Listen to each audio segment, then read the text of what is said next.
Good morning student. I am Sapna from BPSI TTR Khanpur Kala. I am a BEd student. आज हम करेंगे कक्षा 9 का चैप्टर 9 एक्सरसाइज 13.2 का सवाल नंबर 4, 5, 6, 7।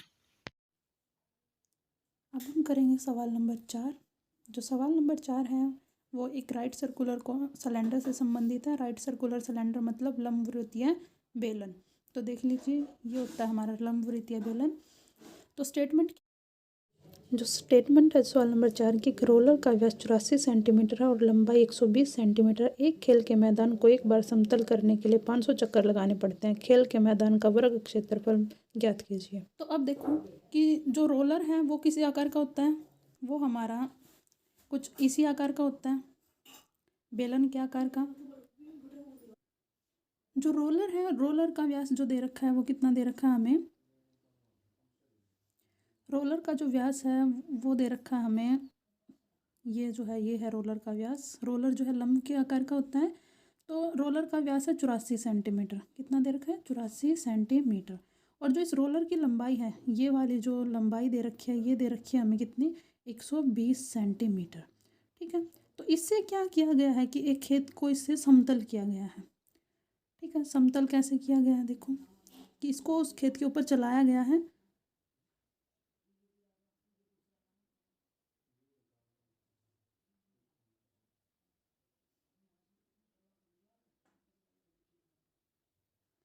तो इससे समतल किया गया है एक रोलर से। तो अब हमें बताना है कि जो खेत है वो उसका जो मतलब क्षेत्रफल है वो किस में है? वर्ग मीटर में। और जो हमारे रोलर की जो यूनिट दे रखी है, रोलर की व्यास और जो ऊंचाई है वो हमें दे रखी है किस में? सेंटीमीटर में। तो उससे पहले हम क्या कर लेते हैं, उसको हम मीटर में कन्वर्ट करते हैं। तो डायमीटर मतलब जो व्यास है वो 84 सेंटीमीटर है। तो 84 सेंटीमीटर को अगर हम मीटर में बदलते हैं तो क्या आ जाएगा? 84/100। कितना आ जाएगा? 84/100। 1 मीटर में 100 सेंटीमीटर। तो यहाँ से ये आ गया हमारा 0.84। ठीक है। उसके बाद क्या है कि जो रोलर की लंबाई एक तरीके से इसकी हम हाइट कह सकते हैं। तो वो है हमारी कितनी? 120 सेंटीमीटर। तो 120 को अगर हमने बदला मीटर में तो क्या आ जाएगा? 120/100। 120/100 का मतलब क्या हुआ? 1.2 मीटर। 1.2 मीटर। ठीक है। अब हमें क्या चाहिए? रोलर का हमें क्या निकालना पड़ेगा? वक्र पृष्ठीय क्षेत्रफल। क्योंकि जो ऊपर वाला इसके जो है तली और जो छत है, मतलब जो इसका ऊपर वाला हिस्सा है वो तो टच नहीं करेगा ना समतल करते समय। तो इसका क्या निकालेंगे हम? वक्र पृष्ठीय क्षेत्रफल। तो वक्र पृष्ठीय क्षेत्रफल का सूत्र क्या होता है? 2πr/h। ठीक है। वक्र पृष्ठीय क्षेत्रफल का सूत्र होता है हमारा 2πr/h। आपके पास h भी है, क्या नहीं है हमारे पास? आर की वैल्यू नहीं है। आर कैसे निकाल सकते हैं? व्यास का आधा। तो व्यास का आधा क्या हो जाएगा? आर बराबर है हमारा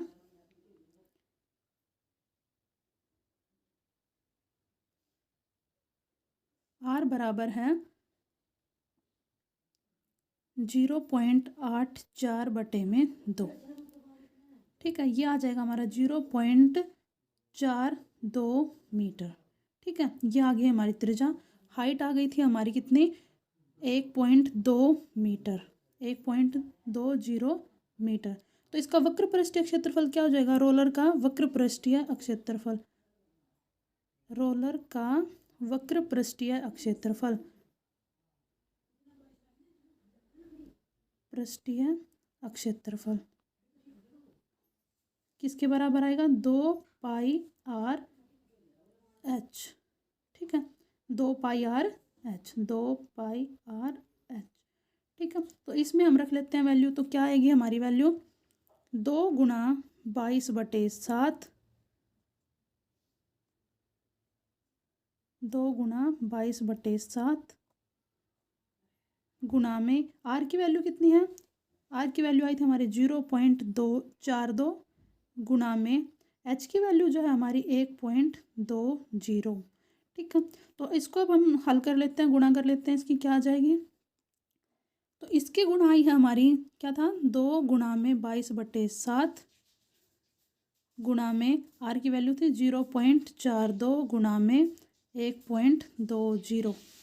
ठीक है। तो इसको गुणा किया तो ये आया 7 एकम 7, 7 0 0, 7 6 42। तो यहाँ से आ गया 22 दूनी 44 गुणा में 0.6 गुणा में 1.20। ठीक है, तो आप इसको कैसे गुणा कर सकते हो, इनकी पॉइंट हटा के भी गुणा कर सकते हो और बिना पॉइंट हटाए भी गुणा कर सकते हो। तो गुणा करके लिखोगे तो आएगा हमारा 3.168 वर्ग मीटर स्क्वायर। ठीक है, तो ये आ गया हमारा रोलर का अक्षेत्रफल, वक्र पृष्ठीय क्षेत्रफल। तो इसका मतलब क्या हुआ कि ये रोलर का एक चक्कर होगा। अब क्या कहा है कि जो रोलर है खेत के कितने चक्कर लगाता है, 500 चक्कर। तो एक चक्कर में रोलर ने 3.168 वर्ग मीटर का क्षेत्रफल अगर समतल किया है तो 500 चक्कर में कितना करेगा, इसकी हम 500 से गुणा कर देंगे। तो क्या आ जाएगा, रोलर द्वारा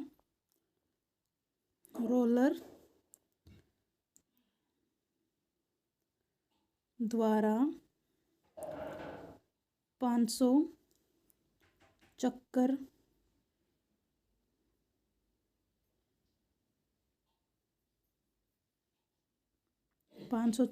में समतल किया गया अक्षेत्र। ठीक है, तो ये किसके बराबर हुआ, ये हुआ हमारा 500 गुणा में एक चक्कर में कितना किया था,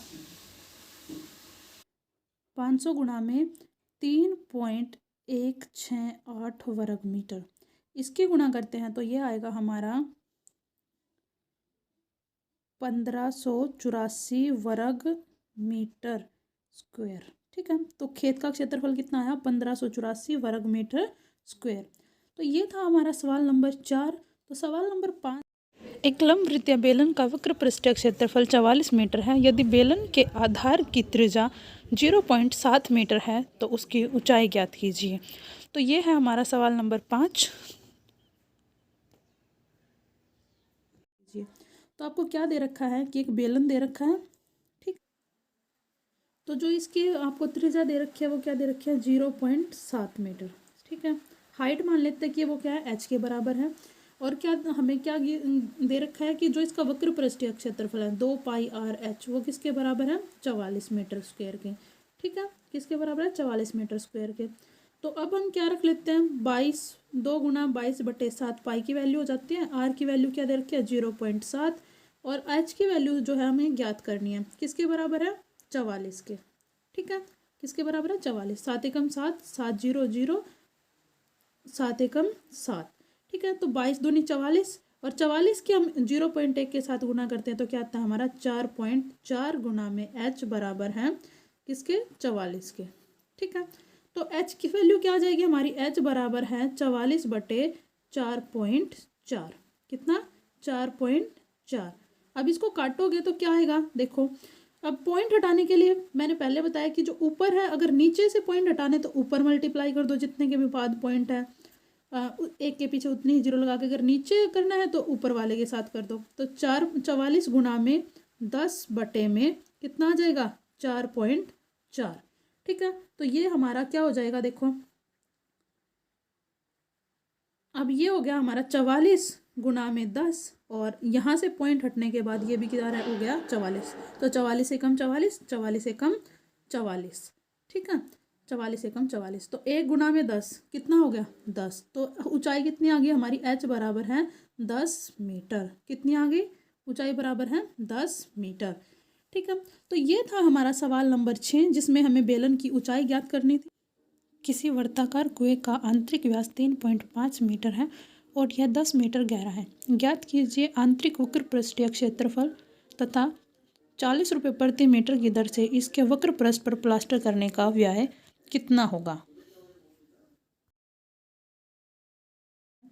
तो देखो कुआं भी आपका जो है बेलन के ही आकार का होता है। तो मान लो अगर मैं इसको अंदर से यहाँ से खोखला करती हूँ, ये वाला हिस्सा, ये हमारा कुआं ही होगा। ये इसकी बाहरी दीवार होंगी। ठीक है, ये क्या होंगी, इसकी बाहरी दीवार होंगी।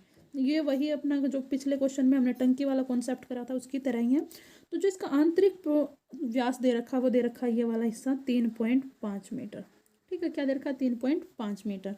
और इसकी जो हाइट है, जो गहराई है वो दे रखी है आपको 10 मीटर। ठीक है, ये दे रखा है। तो अब हमें निकालना क्या है कि जो इसका क्या है, इसका हमें निकालना है कि इसका जो आंतरिक वक्र पृष्ठीय क्षेत्रफल वो कितना होगा। आंतरिक, एक तरीके से देखो, जो हमारा सिलेंडर होगा वो इसी तरीके का होता है, कुआं अंदर से ऐसे ही खोखला होता है। अगर हमने उसका अगर क्वेश्चन करने के लिए हम लेके चले तो वो इस तरीके का होगा हमारा, कि ये इसका आंतरिक वक्र पृष्ठीय क्षेत्रफल ले लेंगे, हम वक्र पृष्ठीय क्षेत्रफल ज्ञात कर सकते हैं। तो अब देखो, इसकी जो व्यास है वो 3.5 मीटर दे रखा है, ये 3.5 है, तो इससे हम त्रिज्या निकाल लेंगे। जो त्रिज्या होगी वो किसके बराबर आ जाएगी, हमारी त्रिज्या बराबर है किसके, 3.5/2। ठीक है, 3.5/2, 3.5/2 मीटर। ठीक है, कुएं की गहराई, हाइट वो कितनी है, 10 मीटर। ठीक है, कुएं की गहराई कितनी है, 10 मीटर। तो इसका वक्र पृष्ठीय क्षेत्रफल क्या होता है, 2πr/h। 2πr/h किसके बराबर, 2 गुना 22/7। अब आर की वैल्यू क्या है, 3.5/2। ठीक है, और गुना में एच की वैल्यू कितनी दे रखी है, 10। एच की वैल्यू कितनी है, 10।